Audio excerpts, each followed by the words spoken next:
prosiguiendo con la teoría general del proceso, en lo que respecta a la acción y la excepción, decíamos anteriormente que eran figuras jurídicas denominadas como facultades, potestades, que tienen los individuos desde su punto de vista de su esfera íntima, de accionar o de no, de contestar o de no. En ese sentido decimos que es absolutamente voluntario al individuo, facultativo. En ese sentido, basado en el precepto romano del ius perseguendi, quod sibi debetur, lo que quiere decir que es el medio legítimo para perseguir en juicio o el mecanismo legal para defenderse. Es decir, toda acción comporta al mismo tiempo una excepción, como lo vimos en la clase anterior. De manera que, bueno, es claro que tengamos en nuestro mapa conceptual que ambas figuras son sin duda alguna facultativas al individuo. Es decir, usted tiene la facultad, la potestad individual, muy íntima, privada, de pedir justicia, de poner en marcha al órgano jurisdiccional. De eso se trata entonces esas dos figuras. Vamos a hablar un poquito de lo que se llaman los presupuestos procesales. Presupuestos. Se presupone que antes de ir a una acción se debe conocer ya de ciertos mecanismos, es decir, son diversos los presupuestos para iniciar un proceso. Sin embargo, nos vamos a conformar con estos 8. El primero de los cuales es el nemo iudex sine actore. Quiere decir, no puede haber juicio sin actor. Es necesario que haya una acción para que haya un juicio. El segundo presupuesto que se presupone existe es el principio del auditur altera pars. Nadie puede ser condenado sin ser escuchado. El tercer presupuesto es nulla pena sine lege. ¿Qué quiere decir este precepto? No puede haber pena si no hay una ley que lo contemple, sobre todo desde el punto de vista penal. Otro precepto o presupuesto procesal es el nulla pene sine judicio, lo que quiere decir que no puede haber una pena si no hay un juicio. El quinto presupuesto es el de presunción de inocencia. Todos somos absolutamente inocentes hasta que se nos demuestre lo contrario desde el punto de vista penal. Le corresponde entonces al Ministerio Público demostrar la culpabilidad de las personas, salvo 3 excepciones contempladas en nuestro ordenamiento jurídico. Lo primero tiene que ver con la ley anticorrupción, donde el imputado es culpable y en ese caso se invierte la carga de la prueba. No le corresponde al Ministerio Público demostrar su culpabilidad, sino que en este caso el imputado debe demostrar su inocencia. La otra excepción a ese principio, a ese presupuesto de la presunción de inocencia, es lo relativo a la ley antidrogas. El imputado en esta materia se le invierte la carga de la prueba, es culpable hasta que demuestre su inocencia. Y la otra excepción tiene que ver con los delitos contemplados en esa ley especial contra la violencia de género, donde el imputado igualmente es culpable hasta que demuestre su inocencia. Pero en principio general, en derecho general y en derecho penal general ordinario, siempre tenemos que presumir la inocencia de los imputados. El otro presupuesto es indubio pro reo, lo que quiere decir que la duda favorece al reo. Es decir, en caso de duda, sin duda alguna hay que favorecer al reo. El otro presupuesto tiene que ver con el derecho al juez natural. Es decir, todos tenemos derecho a ser juzgados por los jueces de nuestro país. En el caso de los venezolanos, tenemos derecho a ser juzgados y condenados por jueces naturales, por jueces venezolanos. Si somos militares, obviamente tendremos que ser juzgados por jueces militares. Si somos civiles, por nuestros jueces naturales civiles. Hay también excepciones a esas reglas contempladas en diversas leyes especiales. Más adelante hablaremos de ello. El otro principio, o presupuesto más bien, es el ne procedat iudes ex officio. ¿Qué quiere decir eso? Que los jueces no podemos actuar conforme al ultrapeticionismo. El juez tiene limitado el poder decidir algo distinto a lo que las partes le piden. Eso sobre todo en la materia procesal civil.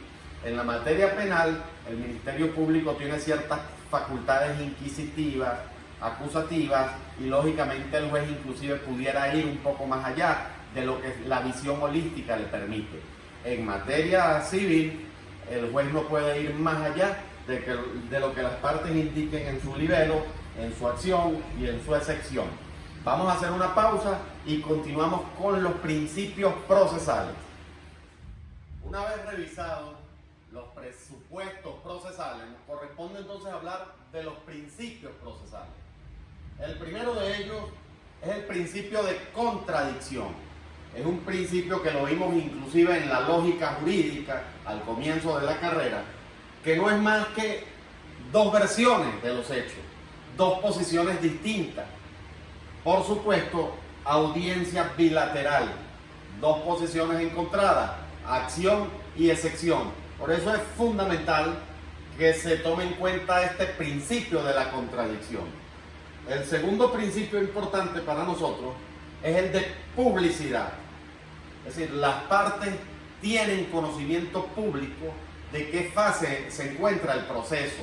Para ello, se acostumbra a colocar en las puertas de los tribunales los llamados edictos, las llamadas notificaciones, para que las partes tengan un conocimiento público sobre su igualdad procesal. Esto obedece justamente al principio de igualdad. Por otra parte, nos encontramos con el principio de inmediación. Los jueces venezolanos tenemos rostro, y eso quiere decir que las partes pueden acudir a nuestros despachos y ser atendidos directamente e inmediatamente por los jueces naturales. Ese principio de inmediación se retroalimenta del otro principio de mediación, que es cuando se comisionan a diversos tribunales para que cumplan una diligencia fuera de la jurisdicción de un tribunal en un sitio cualquiera. Nos encontramos con el principio de economía procesal. ¿Qué quiere decir esto? Que hay que evitar reposiciones inútiles. Las partes ambas pueden renunciar a un lapso procesal cuando consideren que es demasiado largo o que ya la situación se encuentra suficientemente aclarada. Entonces ahí se cumple lo que se llama el principio de economía procesal. El otro principio importante para nosotros es el de preclusión. Los lapsos precluyen. Por ejemplo, una vez vencido el lapso de los informes de las partes y las conclusiones, el juez debe decir vistos. Cuando el juez dice vistos, quiere decir que va a sentencia, y en esa fase, en ese lapso, no se admite ningún tipo de diligencia, porque los lapsos procesales, volvemos y repetimos, precluyen. Es decir, una vez vencidos, no vuelven atrás. El otro principio es el de acumulación, que algunos llaman principio de concentración. Es decir, no puede haber causas diversas sobre un mismo hecho. Cuando un tribunal tiene conocimiento de que en otro órgano jurisdiccional se ventila un caso por los mismos hechos y por los mismos sujetos, obviamente debe solicitar su acumulación para evitar sentencias contradictorias. Entonces recuerden siempre ese principio, el de acumulación y el de concentración.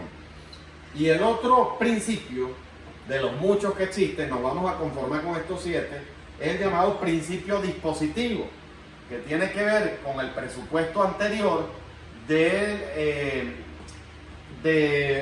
lapso de ultrapetita. Pues los jueces civiles no pueden incurrir en ultrapeticionismo porque hay un principio dispositivo que así lo impide. Y al mismo tiempo, esto en materia civil, en materia penal, el principio inquisitivo, dado en aquellas 3 excepciones de la presunción de inocencia. Es decir, principio inquisitivo en materia de drogas, en materia de corrupción y en materia de violencia de género.